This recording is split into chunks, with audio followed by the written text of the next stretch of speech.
दिति चाहती थी कश्यप जी की पत्नी कि इंद्र को मारने वाला बेटा हमें प्राप्त हो। कश्यप जी ने 100 वर्ष का व्रत उन्हें बता दिया, 100 वर्ष तक की सावधानी बता दी और कहा कि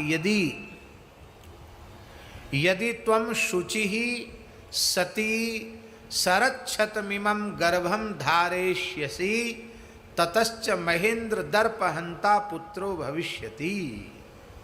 यदि 100 वर्ष तक तुम नियमों का पालन करती हुई इस गर्भ को धारण करोगी तो इंद्र को मान मर्दन करने वाला पुत्र तुम्हें प्राप्त होगा।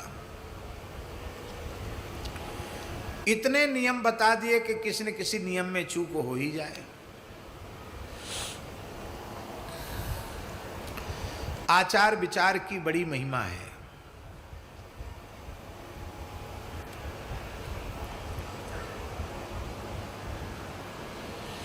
सौ साल पूरे हो गए थे, बहुत ध्यान से सुने, लगभग पूरे हो गए थे, 1-2 दिन बाकी थे 100 वर्ष पूरे होने में, 1-2 दिन बस। और दिति माता से क्या गलती हुई? वो बिना हाथ पैर धोए आचमन किए बिना सो गई अपने बिस्तर पर। ये गलती उनसे हुई।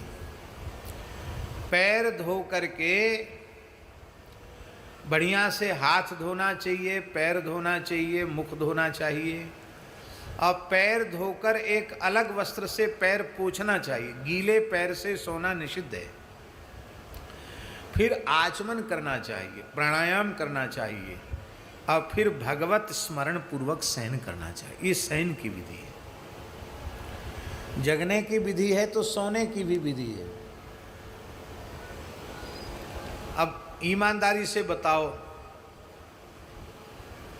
हाथ पांव धो के कौन कौन सोते हैं? चलो 2-4 लोगों ने तो कम से कम हाथ ऊपर उठाए। वैसे देखा देखी भी बहुत से लोग हाथ उठा देते हैं। पवित्र होकर शयन करना, ये भूत प्रेत के उपद्रव, ऊटपटांग तरीके के स्वप्न अपवित्र होकर शयन करने में ही आते हैं।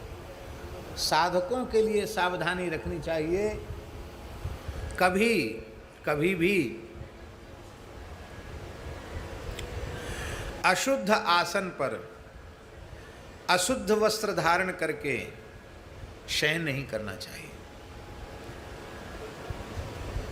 इतना ही नहीं, दूसरे के वस्त्र और दूसरे की शैया, उसका व्यवहार तो किसी भी अवस्था में नहीं करना चाहिए। ऐसा नहीं कि एक ही गमछा सब लपेट रहे हैं, एक ही कंबल सब ओढ़ रहे हैं, एक ही आसन पर सब पड़े हैं। ये जो है ना, संस्कारों को विकृत बनाने वाली चीज़ है। ऐसा नहीं करना चाहिए।